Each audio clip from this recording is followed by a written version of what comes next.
Guys, as you remember, I showed you in yesterday's video a falling wedge and mentioned that this falling wedge has a possibility of breaking out during the night. Now that I just woke up, I directly checked the charts and realized that this breakout actually didn't happen. Yes, guys, if we take a closer look at the charts, and I will tell you exactly what I'm expecting in the next couple of hours and also days because of this failed breakout from the bulls, because the bulls did not only manage to not break above our falling wedge here, the white chart pattern that you can see. No, guys, during the night, they even failed to hold our very important symmetrical triangle support and also broke this to the downside with a 4-hourly confirmation already. So what does this mean now for the Bitcoin price? Do we have to expect a fall down to $43,000, or does this now even mean that both of our bullish chart continuation patterns in a kind of way failed? Is it now even possible that Bitcoin drops below the $43,000 level, and where can we expect support then, because this really is our last support line we have at the moment that would act as a daily support line. And after $43,000, as you can see, we only have a little bit of horizontal support left. So if you're interested in that, if you want to know my opinion, just stick around till the very end of this video. I will also give you a big update on my trades. As you can see, I am right now in around $7.5 million of long positions. Some of these trades I already took a lot of profits, but I will exactly tell you what I'm going to do with those trades during the next 24 hours till I upload my next video, maybe even tonight, and I will exactly let you know what I expect from these two chart patterns now, especially now that the symmetrical triangle broke to the downside.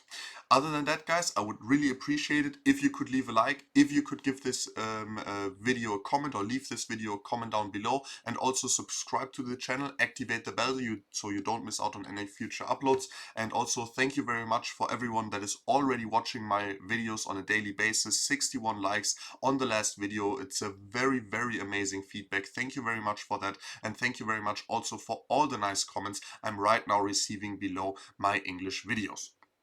But let's not talk too much. Let's just jump right into the charts.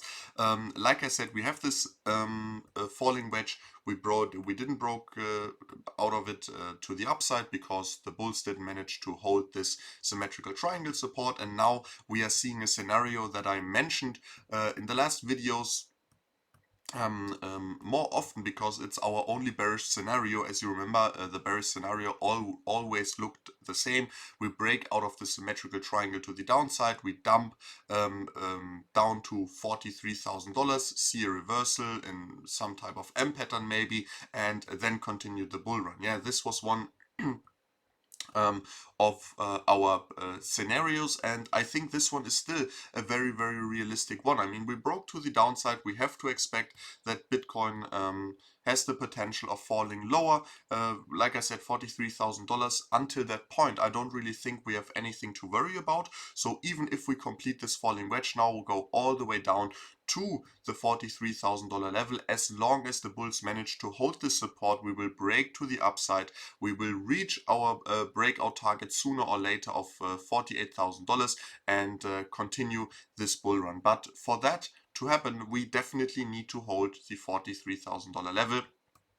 And I think it's going to be very interesting, because this $43,000 level we will retest during the next couple of days. So until the day after tomorrow, the latest actually, because we only have a few 4-hourly candles before we would get pushed down another time and finally reach the $43,000 level. I mean, there's always also a chance that a falling wedge breaks out before reaching the bottom, right?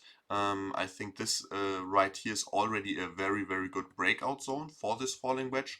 But as you know, sometimes just the bulls and the bears, and I think right now we are in such a market situation, the bulls and the bears really don't know what to do, who's going to win the next big support and resistance fight, because in a kind of way you really have to imagine it like a war. You know, if you have a support line, you have a lot of troops coming from a lot of troops in form of dollars coming from the people buying Bitcoin or longing Bitcoin, and you also have a lot of soldiers or dollars running at this support and resistance line from a short perspective.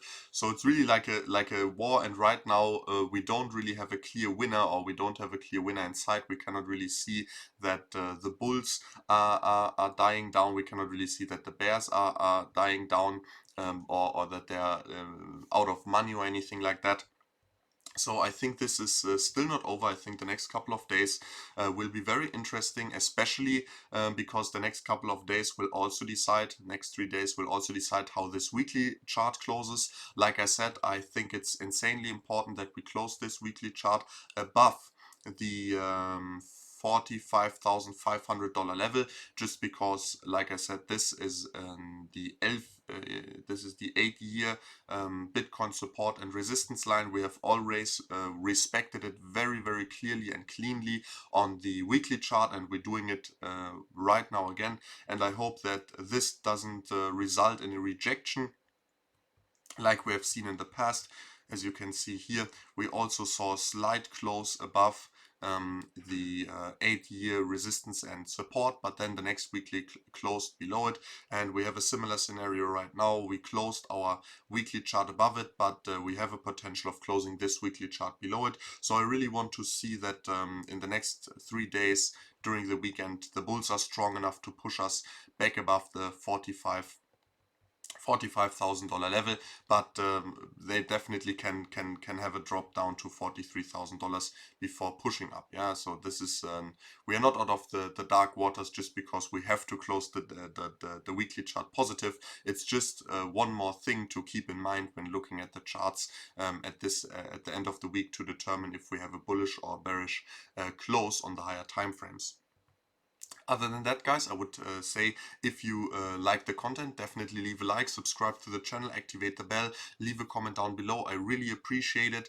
Thank you for everyone that is joining in every single video. I hope you are very happy about those extremely active uploads that I'm doing since starting this channel. Almost 2 videos a day, or at the moment 2 videos a day. And like I said, guys, as long as we hold the $43,000, I think we are very, very fine. As soon as we break the $43,000 to the downside, I think it's definitely time for a video. But also, the $43,000 level only has to hold on the bigger time frames. So if we take a look, guys, the $43,000 level only would need to hold on the daily chart. So it's a possibility that we see a wick, for example, down to whatever, $41,000 on the daily chart, and then just get bought back up again, yeah, and then continue the bull run with a big wick to the downside. That's also a possibility that we always have to keep in mind, since this support line really comes from a daily chart. So this won't need to hold on the 4-hourly. This will need to hold and close above on the daily, and on the daily we have 24 hours to have like a huge wick to the downside and all kinds of stuff without turning bearish at the end of the day. So this is all things we have to keep in mind while having our positions open at the moment. That's why the new long position I opened has a very small leverage. As you guys can see, the liquidation price is $41,500, but it's with the future contracts. And as you know, the future contracts, if we just take a closer look, they are a little bit higher than the actual market price at the moment. So if we take a look, where is this liquidation price? 41,500. It would be around this area for the normal chart. So if we go back to our normal Bitcoin trading pair, not the futures, then we would see that our stop loss is actually located around somewhere, or liquidation price is somewhere around $40,000 mark. And if we should drop down that low, depending on how strong we are getting supported at the $43,000 level and so on, I would just double up the position, so my liquidation price falls even lower to like $36,000. And I'm pretty sure we shouldn't reach those levels as long as we bounce on the daily chart of the $43,000. So yeah, let's not waste any more time. I'm going to upload this video now as fast as possible so you guys have the content. Other than that, I hope to see you guys soon, maybe in an update video later today. And yeah, that's pretty much it. As always, I would appreciate a like, a comment, and don't forget to subscribe and activate the bell. And see you guys in the next one.